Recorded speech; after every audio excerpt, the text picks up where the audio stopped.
Hello every one Diya. അപ്പോൾ ഇന്ന് ഞാനുള്ളത് ഞാൻ ഒരു സ്റ്റഡി വ്ളോഗായിട്ടാണ്. ഇപ്പോൾ സമയം രാവിലെ 5 മണിയാണ്. അപ്പോൾ 5 മണി മുതൽ ഒരു 6 മണി വരെയുള്ള പഠിത്തമാണ്. സത്യം പറഞ്ഞാൽ എനിക്ക് 6 മണിക്ക് ശേഷം മദ്രസ ഉണ്ട്, അതുകൊണ്ടാണ്. അപ്പോൾ ഞാൻ മോർണിംഗിൽ എങ്ങനെയായാലും 5 മണിക്ക് പഠിക്കാൻ വേണ്ടി എണീക്കലുള്ളൂ. നമുക്ക് ഏതായാലും പഠിക്കാൻ കൂടുതലായിട്ട് ഞാനൊന്നും പറയണില്ല. ഫിസിക്സാണ് പഠിക്കുന്നത്. ഫിസിക്സ് ആകുമ്പോൾ ചെയ്ത് പഠിക്കാൻ രാവിലെ അടിപൊളിയാണ്, നമുക്ക് പഠിക്കാം. ഞാൻ സൈലൻറ്റ് ക്ലാസ് കേട്ടിട്ടാണ് പഠിക്കാമെന്ന് വിചാരിച്ചത്. സൈലൻറ്റ് ക്ലാസ് വെച്ചാൽ യൂട്യൂബിലത്തെ ക്ലാസ് തന്നെയാണ്. അപ്പോൾ ഞാൻ ഗ്രാവിറ്റേഷൻ എന്നുള്ള 4ാമത്തെ ചാപ്റ്ററാണ് പഠിക്കാമെന്ന് വിചാരിച്ചത്. ഈ 1 മണിക്കൂറിനുള്ളിൽ മൊത്തമായിട്ട് പഠിച്ച് തീരലുണ്ടാവില്ല, എന്നാലും ഒന്ന് കുറച്ച് മനസ്സിലാക്കാന്നുള്ള രീതിയിൽ ഞാൻ സൈലൻറ്റ് ക്ലാസ് കേൾക്കാണ്. ഞാൻ എപ്പോഴും ഈ സൈലൊക്കെ കേൾക്കുകയാണെങ്കിൽ ലൈവ് കാണൂല, കാരണം വെച്ചാൽ അത് ഭയങ്കര നീട്ടിയുണ്ടാവും ലൈവൊക്കെ. അപ്പോൾ ഞാൻ എന്താ വെച്ചാൽ പിറ്റേ ദിവസം അതിന് എല്ലാതുമല്ല, ഞാൻ ചിലത് കാണുകയാണെങ്കിൽ അതിന് സ്പീഡ് കൂട്ടിയിട്ട് കാണും, അല്ലെങ്കിൽ എൻ്റെ നേരമാണ് വേസ്റ്റ് ആവുന്നത്. അപ്പോൾ എനിക്ക് ഇവനെ ക്ഷമ ഒന്നുമില്ല അങ്ങനെ കണ്ടു നിൽക്കാൻ.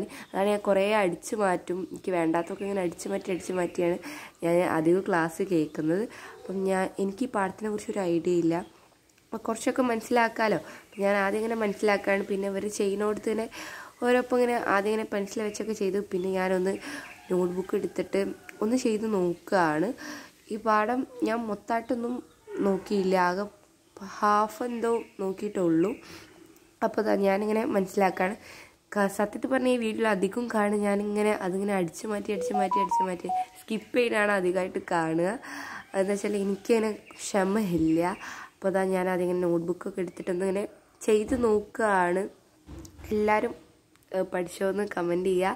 എല്ലാ വിഷയമൊക്കെ റിവിഷൻ ചെയ്ത് കഴിഞ്ഞോ എന്ന് കമൻ്റ് ആക്കുക. ഞാൻ ഇതുവരെ മതിയാർക്കൊന്നും കഴിഞ്ഞില്ല. ഈ വീഡിയോസിൽ കാണുന്ന വിഷയം അപ്പോൾ പഠിച്ചതെന്നല്ലാതെ വേറെ ഒന്നുമില്ല. അപ്പോൾ അങ്ങനെ ഞാൻ കുറേയൊക്കെ മനസ്സിലാക്കി ഇങ്ങനെ ചെയ്തു.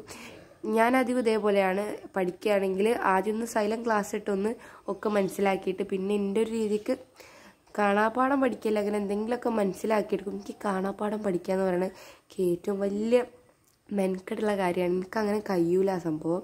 പക്ഷെ എനിക്ക് വേഗം തല കയറും, പക്ഷെ പഠിക്കാൻ അങ്ങോട്ട് ഇരിക്കൂല എന്നുള്ളൂ. എനിക്ക് വേഗം മനസ്സിലാവും. ചിലവൾക്കുണ്ടാവില്ല ഇങ്ങനെ തലയ്ക്ക് കയറി കിട്ടൂല, പക്ഷെ എനിക്ക് വേഗം മനസ്സിലാവും. പക്ഷെ ഞാൻ പഠിക്കാൻ ഇരിക്കൂല, അങ്ങനത്തെ ഒരു പ്രശ്നമുണ്ട്. അപ്പോൾ ഏതായാലും ഇനി അതിൽ ഞാൻ മദ്രസ പോട്ടെ, സമയമൊക്കെ കഴിഞ്ഞിട്ടുണ്ട്. അപ്പോൾ ഒരു 6 മണിയൊക്കെ കഴിഞ്ഞു. പിന്നത്തെ ഇത്ര എന്നുള്ളപ്പോൾ എല്ലാവർക്കും